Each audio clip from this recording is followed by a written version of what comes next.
بسم اللہ الرحمن الرحیم۔ قرآن پاک کی صورت ہے سورہ بروج، 30ویں سپارے میں یہ صورت موجود ہے۔ اس میں اللہ تعالیٰ فرماتے ہیں وَالسَّمَاءِ ذَاتِ الْبُرُوجِ، قسم ہے آسمان کی جس میں برج ہیں، وَالْيَوْمِ الْمَوْعُودِ، اور اس دن کی جس کا وعدہ ہے، وَشَاهِدٍ وَمَشْهُودٍ، اور اس دن کی جو گواہ ہے، قُتِلَ أَصْحَابُ الْأُخْدُودِ، اور اس دن کی جس میں حاضر ہوتے ہیں، النَّارِ ذَاتِ الْوَقُودِ، کھائی والوں پر لعنت ہو، اِذْ هُمْ عَلَيْهَا قُعُودٌ، اس بھڑکتی ہوئی آگ والے جب وہ اس کے کناروں پر بیٹھے تھے، وَهُمْ عَلَى مَا يَفْعَلُونَ بِالْمُؤْمِنِينَ شُهُودٌ، اور وہ خود گواہ ہیں جو کچھ مسلمانوں کے ساتھ کر رہے تھے، وَمَا نَقَمُوا مِنْهُمْ إِلَّا أَن يُؤْمِنُوا بِاللَّهِ الْعَزِيزِ الْحَمِيدِ، اور انہیں مسلمانوں کا کیا برا لگا، یہی نہ کہ وہ ایمان لائے، اللہ تعالیٰ بڑی عزت اور خوبیوں والے ہیں۔ اس صورت کا شان نزول کچھ اس طرح ہے کہ ایک بہت بڑا جلیل القدر بادشاہ تھا۔ اس کے یہاں ایک کاہن جادوگر تھا جو اپنے فن میں کمال رکھتا تھا۔ اس کی سلطنت گویا اسی کے جادو کے بل پر قائم تھی۔ بادشاہ کے دشمنوں کو وہ اپنے جادو کے زور سے ہلاک کر دیتا تھا، لڑنے جھگڑنے کی ضرورت نہ پڑتی تھی۔ امرائے سلطنت اور ارکان دولت اگر بادشاہ سے ناراض ہوتے یا سرتابی کرتے تو یہ اپنے جادو سے ان کا رخ بادشاہ کی طرف موڑ دیتا تھا۔ اس طرح وہ ہر کام جادو سے کرا لیتا تھا۔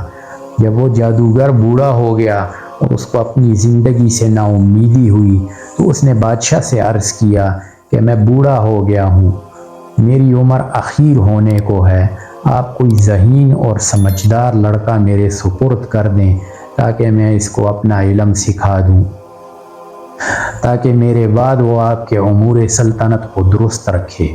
چنانچہ بادشاہ نے ایک عاقل اور ہوشیار لڑکا اس کے حوالے کر دیا۔ وہ لڑکا اس جادوگر کے پاس صبح شام حاضر ہونے لگا اور جادو کا فن سیکھنے لگا۔ راستے میں ایک راہب اپنے عبادت خانے میں رہتا تھا۔ راوی کہتے ہیں کہ اس وقت راہب لوگ اپنے اصلی دین عیسوی پر قائم تھے۔ ایک دن اس لڑکے نے دیکھا کہ بہت سے لوگ عبادت خانے سے نکل رہے ہیں۔ اس لڑکے نے معلوم کیا کہ یہاں کون رہتا ہے۔ لوگوں نے بتایا کہ یہاں ایک راہب رہتا ہے۔ یہ سن کر وہ لڑکا بھی اس راہب کے پاس پہنچا اور اس کی باتیں سنی۔ راہب کی باتوں سے اس کا قلب متاثر ہوا۔ راہب نے اس لڑکے کو دین حق اور توحید کی تعلیم دینی شروع کی تو وہ لڑکا ایمان لے آیا۔ یہ لڑکا جادوگر کے پاس جاتے ہوئے راستے میں راہب کے پاس ٹھہر جاتا تھا اور دیر ہو جانے کی وجہ سے جادوگر اس لڑکے پر غصہ ہوتا اور زدکوب کرتا۔ لڑکا کہہ دیتا کہ مجھے گھر میں دیر ہو گئی۔ آخر جادوگر نے بادشاہ کے پاس شکایت کی۔ بادشاہ نے لڑکے کو تاکید کی کہ ساحر کے پاس سویرے پہنچا کرو۔ اس کے درباریوں نے کہا کہ یہ لڑکا سویرے گھر سے آتا ہے، راستے میں دیر کر دیتا ہے۔ تو بادشاہ اور ساحروں نے یہ خیال کیا کہ کھیل میں لگ جاتا ہوگا، اس لیے دونوں نے لڑکے کو خوب تنبیہ کی، لیکن لڑکا درویش کے پاس جاتا رہا۔ ایک دن یہ لڑکا راہب کے پاس سے بادشاہ کی طرف واپس ہو رہا تھا، کیا دیکھتا ہے کہ کسی مہلک جانور، شیر یا اژدہے نے راستہ روک رکھا ہے۔ لوگ ادھر ادھر دونوں طرف رکے کھڑے ہیں۔ لڑکے نے دل میں خیال کیا کہ آج امتحان لیتا ہوں کہ راہب حق پر ہے یا ساحر حق پر ہے۔ یہ خیال کر کے اس نے ایک پتھر اٹھایا اور یہ کہہ کر اٹھایا کہ اے اللہ، اگر اس راہب کا مذہب حق ہے تو اس پتھر سے اس جانور کو ہلاک فرما۔ اور وہ پتھر اس کو مار دیا اور وہ جانور اس سے فوراً ہلاک ہو گیا۔ لوگوں نے یہ واقعہ دیکھا تو کہنے لگے کہ اس کو جادوگری میں کمال حاصل ہو گیا ہے۔ لڑکے کی ہر جگہ تعریف ہونے لگی اور اس کی خوب شہرت ہو گئی۔ آہستہ آہستہ یہ خبر راہب تک بھی پہنچ گئی۔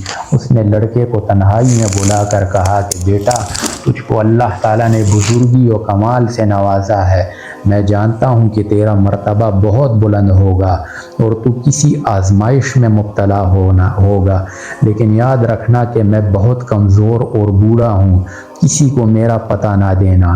لڑکے سے قول و قرار لے کر راہب مطمئن ہو گیا۔ ادھر راہب کی صحبت اور انجیل مقدس کی تلاوت و اتباع کی برکت سے حق تعالیٰ نے اس لڑکے کو ولایت عظمیٰ سے نوازا، یہاں تک کہ کوڑی، نابینا اور لا علاج مریض اس لڑکے کی دعا سے شفایاب ہونے لگے۔ لڑکا خوب مشہور ہو گیا۔ اس شہرت کو سن کر اس بادشاہ کا نابینا مصاحب اس کے پاس آیا اور خوب تحفے نذرانے پیش کر کے عرض کیا کہ مجھ پر بھی توجہ فرمائیے اور میری آنکھیں بھی اچھی کر دیجیے۔ لڑکے نے کہا کہ مجھے کوئی نذرانہ ہدیہ درکار نہیں اور شفا میرے ہاتھ میں نہیں، اللہ کے ہاتھ میں ہے۔ اگر آپ اللہ وحدہ لا شریک پر ایمان لائیں اور شرک و بت پرستی سے توبہ کر لیں تو میں اللہ سے دعا کروں گا پروردگار عالم آپ کی بینائی واپس لوٹا دیں گے۔ وہ اندھا اسی وقت مجلس میں مشرف با ایمان ہوا اور لڑکے نے دعا کی اور اس کی آنکھیں روشن ہو گئی۔ معمول کے مطابق جب یہ شخص بادشاہ کی مجلس میں حاضر ہوا تو بادشاہ کو اس کی بینائی پر تعجب ہوا۔ اس سے معلوم کیا کہ میری مملکت کے تمام معالج تیری آنکھوں کے علاج سے عاجز ہو گئے تھے، آخر تجھ کو کس سے شفا حاصل ہوئی؟ مصاحب نے کہا کہ میرے پروردگار نے اپنی قدرت سے مجھے بینائی عطا فرمائی ہے۔ بادشاہ نے کہا کہ میرے سوا تیرا پروردگار کون ہے؟ مصاحب نے کہا کہ میرا، آپ کا اور اس ساری کائنات کا پروردگار وہ اللہ ہے جس نے ساری مخلوق کو پیدا کیا۔ بادشاہ غضبناک ہوا اور اس مصاحب کو سخت سزا دی اور پوچھا کہ یہ عقیدہ تجھ کو کس نے سکھایا؟ سختی سے گھبرا کر اس نے لڑکے کا نام بتا دیا۔ بادشاہ نے لڑکے کو بلایا اور کہا کہ تجھ کو میری پرورش اور میرے جادوگر کے فیض سے یہ کمال حاصل ہوا ہے۔ لڑکے نے کہا کہ میرے اور آپ کے اور جادوگر کے ہاتھ میں شفا نہیں، یہ اللہ کی قدرت پر موقوف ہے۔ بادشاہ سخت ناراض ہوا اور اس کو کڑی سزا دلوائی اور کہا یہ لڑکا بہت غائب رہتا تھا، معلوم ہوتا ہے کہ یہ کسی جگہ جاتا تھا، وہاں اس کے خیالات بدل گئے۔ جادوگر نے بھی دربار میں حاضر ہو کر عرض کیا کہ یہ لڑکا مدت سے غائب ہے، میرے پاس نہیں آتا۔ بادشاہ نے کہا اس سے سختی سے پوچھا جائے کہ یہ مدت سے کہاں رہا اور کس کے پاس آتا جاتا ہے۔ جب سختی حد سے بڑھ گئی تو لڑکے نے مجبور ہو کر گوشہ نشین راہب کا نام بتا دیا۔ بادشاہ نے راہب کو گرفتار کر کے حاضر دربار کیا اور اس سے کہا کہ اگر تو اپنے دین سے نہ پھرے گا تو تجھ کو آرے سے چیر دیا جائے گا۔ راہب نے کہا کہ میں ہرگز اپنے دین برحق سے نہ ہٹوں گا اور پھر جو مصیبت آئے گی اس پر صبر کروں گا۔ چنانچہ بادشاہ کے حکم سے اس راہب کو آرے سے چیر دیا گیا۔ پھر مصاحب کو بلا کر یہی کہا۔ مصاحب نے بھی دین برحق کو چھوڑنے سے انکار کر دیا اور اس کو بھی آرے سے چیر کر شہید کر دیا گیا۔ پھر لڑکے کو بلا کر سمجھایا گیا کہ اگر تجھ کو زندگی محبوب ہے تو باز آ جا، ورنہ تو ان دونوں کا انجام دیکھ چکا ہے، تیرا حشر بھی یہی ہوگا۔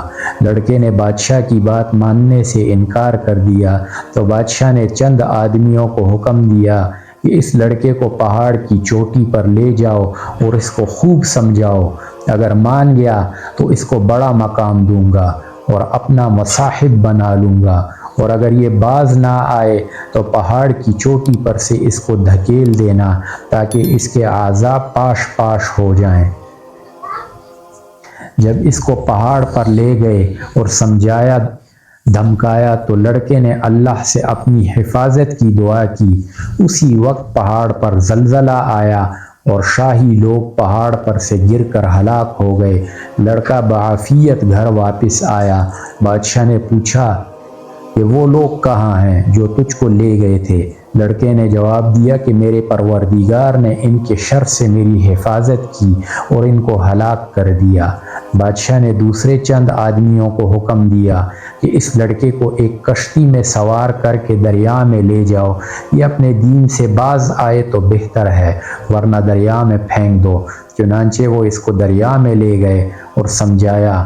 لڑکے نے پھر دعا کی تو کشتی الٹ گئی اور شاہی لوگ غرق ہو گئے اور لڑکا صحیح سالم واپس آ گیا۔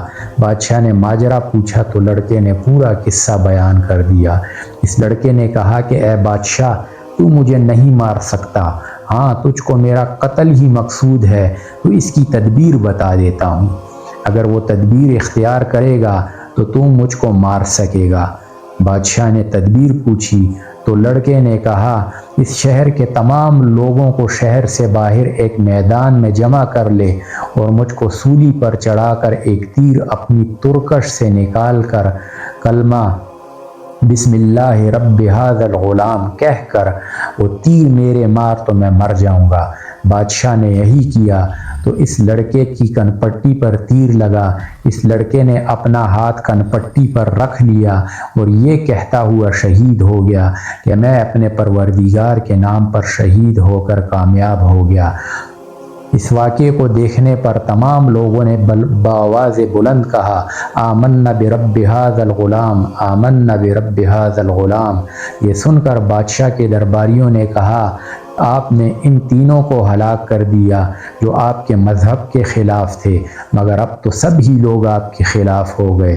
یہ بات سن کر بادشاہ نہایت غضبناک ہوا اور شرمندگی سے چلا اٹھا اور خندقے کو کھدوا کر اس میں آگ دہکانے کا حکم دے دیا۔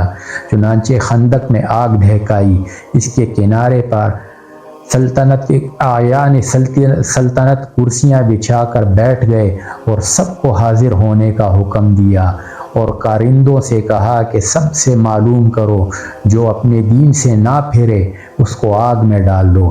چنانچہ شاہی فرمان کے مطابق ایمان والوں کو آگ میں ڈالنا شروع کیا گیا، یہاں تک کہ ایک ایسی عورت کو بھی لایا گیا جس کی گود میں بچہ تھا۔ عورت کو جب آگ میں ڈالنے لگے تو وہ ہچکچائی۔ بادشاہ نے کہا کہ عورت کو رہنے دو، پہلے اس کے بچے کو آگ میں ڈال دو، شاید اس طرح وہ اپنے ایمان سے واپس ہو جائے۔ چنانچہ اس کے بچے کو آگ میں پھینک دیا گیا۔ بچے نے بلند آواز سے کہا، اماں جی آپ صبر کریں اور بلا گھبراہٹ بسم اللہ پڑھ کر آگ میں کود پڑو، یہ آگ گلے گلزار بن جائے گی۔ عورت یہ سن کر بغیر کسی گھبراہٹ کے آگ میں کود گئی اور وہ آگ ایسی بھڑکی کہ اس نے بادشاہ اور اس کے مصاحبین کو، جو کہ کرسیوں پر بیٹھے مظلوموں کو جلنے کا تماشا دیکھ رہے تھے، سب کے سب کو جلا کر خاک کر دیا۔ حضرت ربیع بن انس رضی اللہ تعالیٰ عنہ فرماتے ہیں کہ اللہ نے ان مسلمانوں کے آگ میں گرنے سے پہلے ہی ان کی روح قبض کر لی تھی، اس طرح ان کو اس آگ کی تکلیف سے اللہ نے محفوظ رکھا۔ محمد بن اسحاق رحمۃ اللہ علیہ نے اس واقعے کو بہت تفصیل سے ذکر کیا ہے اور اس لڑکے کا نام عبداللہ بن تامر بتایا ہے، اور یہ بھی لکھا ہے کہ یہ واقعہ یمن کے شہر نجران میں پیش آیا تھا، اور اس حادثے میں اس ظالم بادشاہ ذونواس نے تقریباً 20,000 آدمیوں کو آگ میں ڈال کر شہید کیا تھا۔ اس بارے میں دوسرے اقوال بھی ہیں۔ محمد بن اسحاق کی روایت میں یہ بھی ہے کہ یہ لڑکا عبداللہ بن تامر جس مقام میں مدفون تھا، حضرت عمر فاروق رضی اللہ تعالیٰ عنہ کے زمانہ خلافت میں اتفاق سے کسی ضرورت کی بنا پر وہ زمین کھودی گئی تو اس میں حضرت عبداللہ بن تامر کی لاش صحیح و سالم اس طرح برآمد ہوئی کہ وہ بیٹھے ہوئے تھے اور اس کا ہاتھ اپنی کنپٹی پر رکھا ہوا تھا۔ کسی دیکھنے والے نے ان کا ہاتھ جگہ سے ہٹایا تو خون جاری ہو گیا، پھر وہ ہاتھ اسی جگہ رکھ دیا تو خون بند ہو گیا۔ اس عبداللہ بن تامر کے ہاتھ میں ایک انگوٹھی تھی جس پر اللہ ربی کا نندا تھا۔ عامل یمن نے اس واقعے کو اطلاع فوراً حضرت عمر رضی اللہ تعالیٰ عنہ کو دی۔ حضرت عمر فاروق رضی اللہ تعالیٰ عنہ نے جواب میں لکھا کہ ان کو ان کی سابقہ حالت پر انگوٹھی سمیت دفن کر دو۔ چنانچہ ایسا ہی کیا گیا۔ حاصل اس واقعے کا یہ ہے کہ ایمان پر جب استقامت کے ساتھ انسان ڈٹ جائے تو یقیناً اللہ کی مدد آتی ہے۔ لہٰذا وقتی آزمائشوں سے نہیں گھبرانا چاہیے بلکہ ایمانی استقامت کا مظاہرہ کرنا چاہیے، چاہے اس کے لیے جان ہی کیوں نہ دینی پڑ جائے۔ اللہ تعالیٰ اس واقعے سے سبق حاصل کر کے ایمان پر استقامت سے قائم رہنے کی توفیق عطا فرمائے۔ وآخر دعوانا الحمد للہ رب العالمین۔